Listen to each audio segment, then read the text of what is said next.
जी जी। Welcome friend. पिछली बार हमने ब्रह्मचर्य आश्रम पे बात की थी और आज हम गृहस्थ आश्रम पे बात करेंगे। और आज हमारे साथ डॉक्टर एस श्रीनिवासन जी मौजूद हैं। सर, आपका बहुत बहुत स्वागत है हमारे चैनल में। और धन्यवाद। मैं प्रेजेंटेशन स्टार्ट करता हूँ। Meanwhile you can start talking to people. जी हाँ, जी हाँ, जी हाँ, थैंक यू। तो फ्रेंड्स, ऐसा है कि जैन साहब ने एक बहुत अच्छी तरह से कंसाइज रूप में ये गृहस्थाश्रम के बारे में ऑलरेडी थोड़ा आइडिया दिया है उन्होंने। आज जैन साहब और मैं will together explore more about this grihasthashram, क्योंकि गृहस्थाश्रम में 90% ऑफ ह्यूमैनिटी और even 99% of humanity is in grihasthashram. कि ह्यूमन रेस को जो कुछ भी होता है वो गृहस्थाश्रम के थ्रू ही होता है। एक एक आइटम हम देखे जाएंगे तो गृहस्थाश्रम is the real ashram of planet earth, that we can say. गृहस्थी का मतलब यह है कि एनीथिंग रिलेटेड टू हाउस। गृह इज हाउस, घर। गृहस्थी मतलब घर, घर में जो भी होगा वो गृहस्थ है। और सिर्फ घर में बैठ के रहने से कुछ नहीं होगा, तो घर में रह के बाहर जाके कुछ कमा के फिर घर आके फिर से उसको चलाना, ये गृहस्थाश्रम का रूटीन है, स्केड्यूल है। Next slide please. और brief recapitulation of all the 4 ashrams. शुरू में आप ब्रह्मचर्य रहते हैं, पढ़ाई करते हैं, अध्ययन करते हैं, study, focus and concentrate on knowledge. Knowledge acquire करना ब्रह्मचर्य का काम है। अब गृहस्थ का काम यह है कि वो नॉलेज को एप्लीकेशन में डाल के उसको कमा के फैमिली को संभालना। हाँ, वाइफ बोलो, स्पाउस बोलो, बच्चे बोलो, कोई रिलेटिव्स बोलो, उन सबको संभालने का काम गृहस्थ आश्रम के अंदर आता है। And it's a very very heavy responsibility. और गृहस्थ आश्रम का लोड इतना है कि all other ashrams put together गृहस्थ आश्रम से एकदम हार्डली 2% 3% होगा। इतना नॉलेज और काम है गृहस्थ आश्रम में, काम है। और वो सब होने के बाद हमको वानप्रस्थ जाना है। वानप्रस्थ मतलब वन, फॉरेस्ट का जो है, मतलब इधर का ये काम का अपना जो रिस्पॉन्सिबिलिटी है वो कम हो गया है, खत्म हो गया। तो आप वहां से विड्रॉ करके धीरे धीरे उसको बाजू में लेकर के फिर ultimately you get ready to leave the whole thing, including your body, mind and soul. You are living, वो संन्यास मान जाता है। वो मेजर चंक वो गृहस्थ के अंदर है, उसको समझना बहुत जरूरी है। और वहां पे बहुत सारे लोगों को तकलीफ होती है, कैसे एडजस्ट करना होता है वो हम देखेंगे थोड़ा। हाँ जी, नेक्स्ट स्लाइड सर। तो गृहस्थाश्रम मैरिज से शुरू होता है। आज के कॉम्प्लिकेटेड जमाने में lot of things happen. For example, कोई लोग ऐसे बोलते हैं कि मैरिज की जरूरत नहीं है, जस्ट स्टार्ट लिविंग टुगेदर वगैरह। और कोई लोग बहुत देर तक जिंदगी में मैरिज नहीं करते हैं। कोई लोग बहुत जल्दी बचपन में ही मैरिज की बात करते हैं वगैरह वगैरह। पर बेसिकली अरेंज मैरिज जो होता है, जो पेरेंट्स और वो पूर्वजों ने जो अपने को एक फार्मूला बताया, वो अरेंज मैरिज के अंदर आपको कंपैटिबिलिटी वाले देखना है। लड़का और लड़की कैसे मैनेज करेंगे घर को वगैरह वगैरह, वो सब देख के अरेंज मैरिज किया जाता है। और फिलहाल डिस्पाइट ऑफ एवरीथिंग एल्स, आज के ज़माने में भी 22nd सेंचुरी के अंदर भी आपको अरेंज मैरिज का इम्पोर्टेंस काफ़ी है। और अरेंज मैरिज अगर ना हो तो प्रॉब्लम शुरू हो जाती है। थोड़ा हम डिटेल में देखेंगे। तो और suggestion is, don't don't mind going for arrange marriage. ठीक है, लव मैरिज है तो ठीक है, मगर अरेंज मैरिज का कमांड लेना, दैट इज रियल लाइफ। इधर आप देखते हैं ये 2 couples are there and eventually they end up in the marriage pandal. तो मैरिज का जो मंडप रहता है ना, जहाँ पे मंडप बोले तो उसको एक पवित्रता आ जाती है। ऐसा नहीं कि कोई कमरे में जाके बैठ के वगैरह वगैरह, ऐसा नहीं है। ये शादी का जो मंडप है, वो वहाँ पे भगवान का नाम ले करके यू इन्वोक गॉड, और भगवान से आप आशीर्वाद मांग के वो गृहस्थाश्रम आप शुरू करते हैं। और गृहस्थाश्रम का पूरी समझदार रोल आपको निभाना है। That is how the marriage, that is how the grihasthashram starts. Next slide please. और गृहस्थाश्रम में both husband and wife are young, और young है तो they are quite daring and quite dynamic, quite sexually also inquisitive. वो सब honeymoon के period के अंदर होता है. अपने भारतीय संस्कृति में हनीमून ऐसा कोई लिखा नहीं है. हनीमून कॉन्सेप्ट पाश्चात्य देशों से आया हुआ है, मगर हनीमून तो होता ही है. आज भी आप देखेंगे कोई भी मैरिज का रिसेप्शन आप जाओगे, मैरिज होता है दोपहर को, सुबह को, और मैरिज का रिसेप्शन होता है शाम को. यहाँ पर आप फ्रेंड्स और रिलेटिव्स को बुलाते हैं, मौज मनाते हैं, मजा करते हैं, थोड़ा शराब भी पी लेते हैं, यू एंजॉय, है ना. वो उसके बाद द नेक्स्ट क्वेश्चन इज, अरे हनीमून के लिए किधर जा रहे हो? कश्मीर जा रहे हो, स्विट्जरलैंड जा रही हो, हवाई जा रही हो? तो इमीडिएटली हनीमून की बात आ जाती है. इसका मतलब यह है कि हनीमून के अंदर आप एक दूसरे को, because there only you and your spouse are supposed to be there, the parents are not going to be there poking their nose. तो हनीमून के अंदर only you and your spouse, your wife are going to enter that phase. And normally honeymoon phase 1 or 2 months रहता है. In fact, even shorter, because holidays are very expensive. You can't go to Switzerland and spend 10 days of your own income. तो आपको जल्दी से मुंबई या दिल्ली वापस आना पड़ता है. तो हनीमून के अंदर आपको intense period of love making allowed है, and that is the way grihasthashram begins. तो हनीमून होने के बाद क्या होता है हम देखेंगे. Next slide please. और हनीमून का अभी पहले थोड़ा सा वार्निंग देके रखना है कि भाई हनीमून को आप अच्छी तरह से इस्तेमाल करो. Don't waste your honeymoon. Try to understand your spouse, what is in his mind, what is in her mind. वो सब समझ के आपको जिंदगी में आगे बढ़ना है. और ऐसा जनरली कहा जाता है कि हनीमून मैक्सिमम पीरियड है कि 7 साल. 7 साल के अंदर आपका जो समझ वगैरह होना है वो सब आप निपटा के try to understand and try to settle down. And after that, थोड़ा कुछ क्यूरियोसिटी रहता है, ये चलो 7 साल हो गया, आगे क्या वगैरह. तो उसको हम 7 year ईच बोलते हैं. तो भाई बंधन नहीं है 7 साल में ही सब होना चाहिए करके. आपको धीरे धीरे लॉन्ग पीरियड में एक दूसरों को समझ के, एक दूसरे को संभाल के, उनको emotionally you take care of each other, and then you lead the real big life where things are more or less in plateau.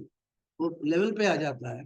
वो आने से पहले आपको 7 year रिच होता है, होता नहीं होता है, कभी नहीं होता है, मगर 7 साल के पीरियड आपको हनीमून के बाद दिया जाता है. तो आप थोड़ा वो संभाल के आगे लेना. और उसके बाद और साइड बाई साइड शादी बोले तो हस्बैंड वाइफ तो है ही, मगर साथ ही साथ आपको बाकी रिलेटिव्स भी आ जाते हैं. आप जॉइंट फैमिली में रहेंगे समझो, फिर आप mother in law will be there. और उसके ऊपर टीवी सीरियल भी चल रहा था, क्योंकि सास भी बहुत कभी बहू थी. मतलब आप आज आप बहू हैं, मगर सास बहुत थी, उसको अभी संभाल के दोनों का रिलेशनशिप एडजस्ट करना. सास और बहू ये दोनों 2 sides of the same coin. क्यों? सास भी कभी बहू थी. आपके सास के साइकोलॉजी समझ लेंगे तो बहू की साइकोलॉजी समझ सकते हैं, और ये बहुत जरूरी है. तो सास और बहू ये रिलेशनशिप फ्लेक्सिबल रखना है, और उसको पॉजिटिव रखना है, सकारात्मक रखना है.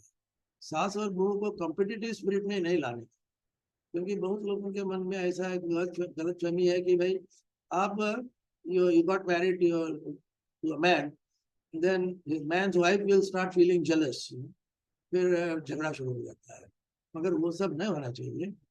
तो एक झगड़ा आप देखते हैं between man and his own wife, ये आफ्टर 7 year रिच बोलो या after the honeymoon is over, ये शुरू हो जाता है. वेदर यू लाइक इट और नॉट, ये सैंडविच जो जैन साहब ने दिखाया, वो sandwich is a very very important phase of life. आपको दोनों को संभाल के ही आगे जाना है, और एक एंगल ठीक से नहीं रहेगा तो आपका मैरिज फेल हो जाएगा. ऐसा कितने सारे हम देखते हैं. अभी लेटेस्ट उदाहरण ये है, आपने देखा होगा, वो नाम लेना अच्छा नहीं है, मगर अमिताभ बच्चन साहब का और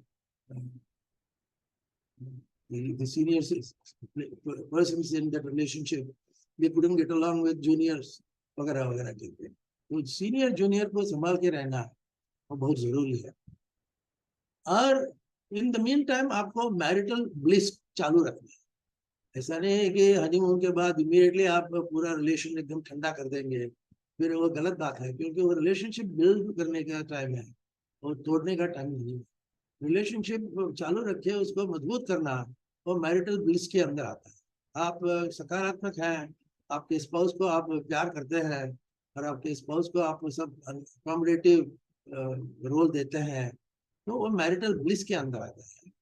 मगर we have to keep it up. Marital bliss it doesn't come from, आसमान से तो गिरता नहीं है मैरिटल ब्लिस। मैरिटल ब्लिस को चालू रखना आपका ये कर्तव्य है, वो मैरिज के अंदर बहुत बहुत important. It is in the earlier part of full life. और वहां पे कंपैटिबिलिटी की बात आ जाती है। ये अभी अब जो देख रहे हैं, ये तो बहुत फेमस कपल है।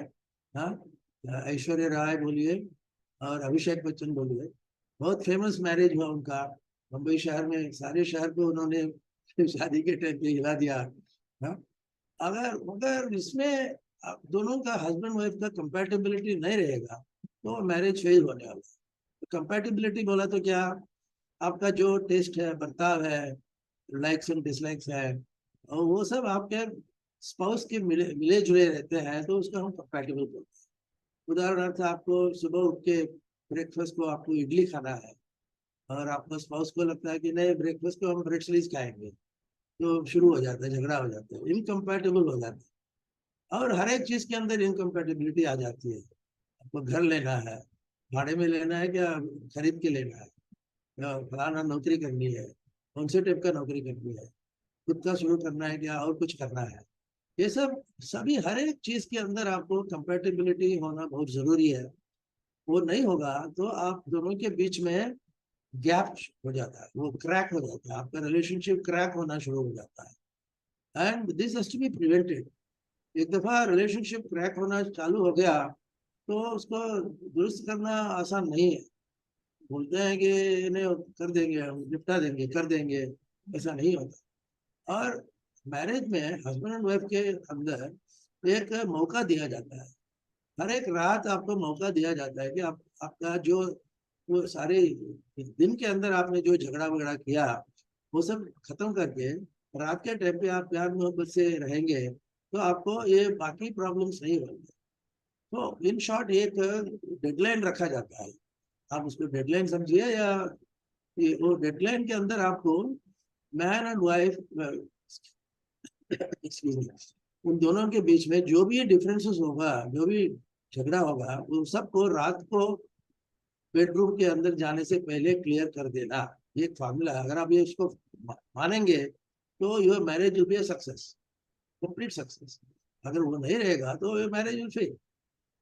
और मैरिज के बाद बच्चे आ जाते हैं समझो, और मैरिज के बाद अपने ही भाई बहन रहते हैं, your side man and wife, your the other side also similar people, and they keep on comparing each other.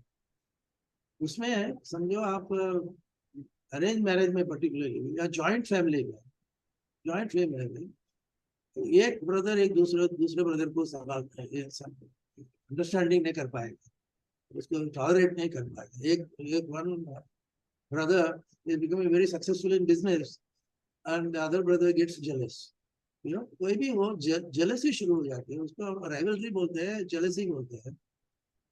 और इन दोनों के बीच में रिलेशनशिप सकारात्मक नहीं होता है, तो इसलिए ये शुरू हो जाता है। Next slide please. तो nuclear family versus joint family, ये it's a very important thing to manage. Joint family managing is even more difficult than nuclear family. क्यों?